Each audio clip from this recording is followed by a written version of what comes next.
This is my life, my life, my life. Michael was adorable, but he was wild, and he always did his own thing.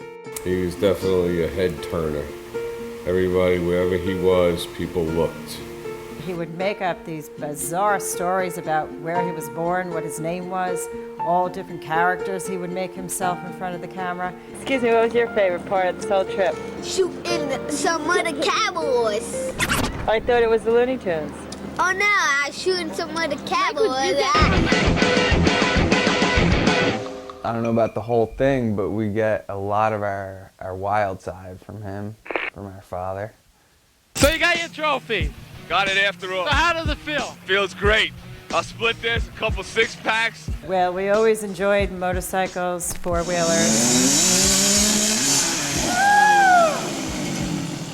My God. We discovered adrenaline at a young age. All he wanted to do was watch wrestling. When he wasn't watching it, he was reenacting it on the trampoline, on the ground, in his room. He enjoyed wrestling, and he put his all into it, and I think that's part of what led him up to doing stunts. As soon as he got a camera, we filmed everything from fights to dirt bikes to skateboards to wrestling to like parties and anything that looked good on film, we shot it. Mike was always the kind of guy to just like push the envelope, a little, to the next level. He would be the guy if you said, climb the ladder to the top and jump off. He would do it. I like to think that we're all kind of cut from the same cloth, all of us stunt people. We do what we do for a reason that most people don't understand.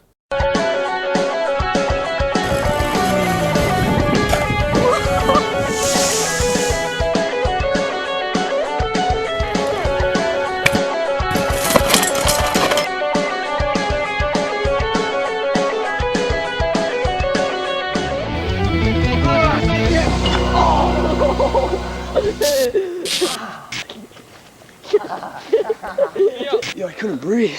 Get back up here. Oh my God, girls going wild. I think he truly loves doing stunts and entertaining people, but most of all, he was entertaining himself. It was the only thing that made him happy. We always had something going on, we just didn't have a name attached. So finally we came up, actually Mike came up with the idea of We Play Crazy. Mike was the main guy pushing the whole We Play Crazy brand as well as the DVD series. We play crazy! WePlayCrazy.com! We play crazy! We play crazy! We play crazy! We play crazy! We Play Crazy was the shit. Before we even started, we used to do stunts, but honestly, I thought Crazy Mike was just like a god, some kind of god. I watched this guy and I was like, this guy's a fucking maniac. I mean, kid is definitely, Crazy Mike definitely stands out of the crowd. This guy was unbreakable. He was undefeatable, and he had a certain inside knowledge that he could survive anything, and and he lived his life that way.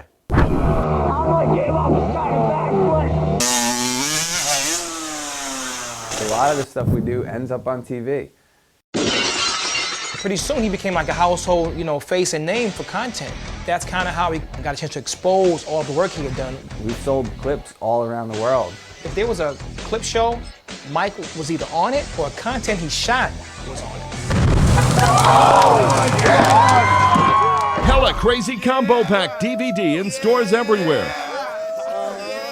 Jumping up and down in the store yeah, crazy, we're in shelves now, blah, blah. Seeing my brother's films in stores all over was pretty impressive. He's posting video of his daredevil stunts. Dangerous stunts. Dangerous stunts. Mike Gaboff, he's a stunt performer and co-owner of We Play Crazy. We Play Crazy.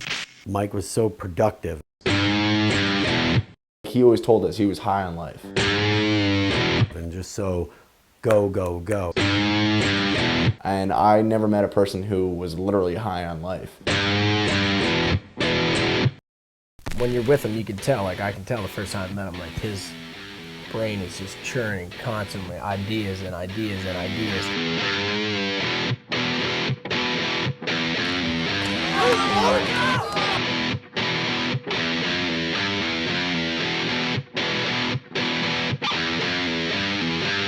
You guys want to see some stunts? Yeah! Every day I'm hustling, hustling, hustling, hustling, hustling, hustling, hustling, hustling, hustling, hustling. And I remember seeing him on the Daisy show, The Rock of Love with Daisy, and he broke a bottle over his head. And I thought he was crazy in it, but he actually did that. That was a real bottle. I don't give up! We just started coming up with ideas back to back, and he was making them happen within a matter of weeks. I mean, this guy was bringing me a new TV show demo once a week. Seeing that Mike also was not just a stuntman, he was like multi-talented, and he was trying to like sell shows, and he was going out there and, you know, really grinding. Like that's huge, man. He was really at the top of his game. He was really getting to where he needed to be. This pilot called them American Idiots, but now it's no longer a pilot. It's an official show. It's called Numbnuts. He was on fire, like literally on fire. He had everything going for him. You know, how many people get to go and shoot a show for MTV? So to do that with one of my best friends in the stunt world was a dream come true, I think, for both of us.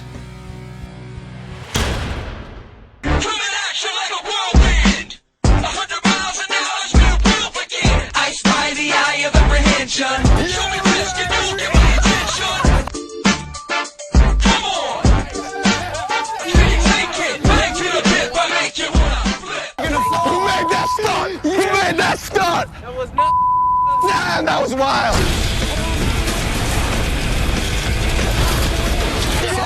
You are the winner. Mike, you have won. You are the grand prize winner. Nice job. All right, Crazy Mike, you were unbeatable today, buddy. Nice to take home the grand prize. I'm gonna bling my ass back to New Jersey, baby. Woo! He came back to New Jersey for a week, and I was here. He was throwing money around, thinking that was his big break. I mean, motherfucker bought like an Escalade, rims, street bikes, dirt bikes, you name it, he had it. You know, he was at his prime at this point. You know, he was like at the top of his fucking game. He was the apex of being what he wanted. Is what he wanted all, all along. Any role or any gig he could get in, he did it. It's like nonstop work, nonstop ideas, nonstop creating, like nonstop, like he's just going. And he sat down, he just kept writing and like, brainstorming on stuff. It was always something new. Unlike a lot of people who say they really want it, but just wait on one opportunity, he was always looking for the next thing. Hollywood After Hours was an opportunity for him to express himself freely on the streets. Hollywood, California! My name, Crazy Mike. Turn the fucking camera on! I'm gonna show the world what Hollywood really is. Yeah! I am famous! Hollywood After Hours! Get that shit out my face! Sorry.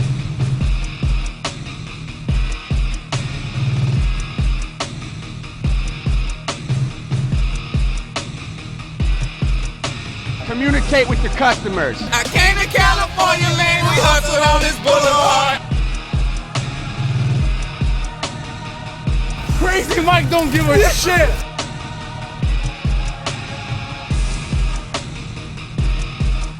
And he's fucking hitting the streets at 2 a.m. and whatever we fucking get is what we're putting on the air. 9 times out of 10, he came back with some real gold. Shut up! I was a block away from the shooting.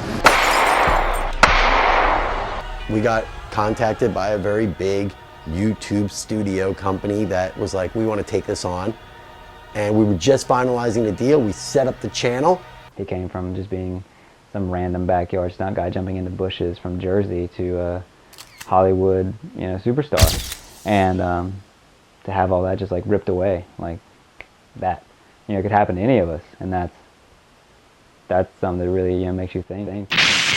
At just 5 years old, his mother gave him the nickname Crazy Mike because he was always trying crazy stunts. But 20 years later, while trying to make it big in Hollywood, he says he made a commitment that he didn't want to back out of. And that decision almost cost him his life.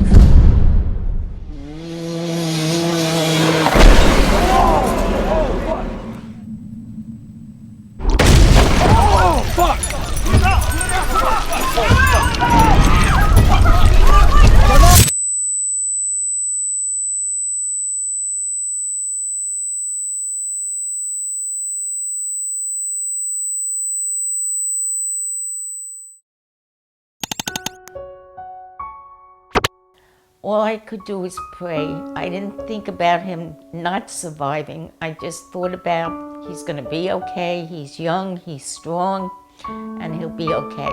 And I just kept saying that over and again. I kept saying over and over that he's going to be okay. I myself was very numb. There were no words. There were no words. Words can't describe over the phone until you see your own child in a hospital bed, hooked up to every type of machine and, you know, struggling to stay alive. So I fucking fought, man. I fought so fucking hard to stay alive, man.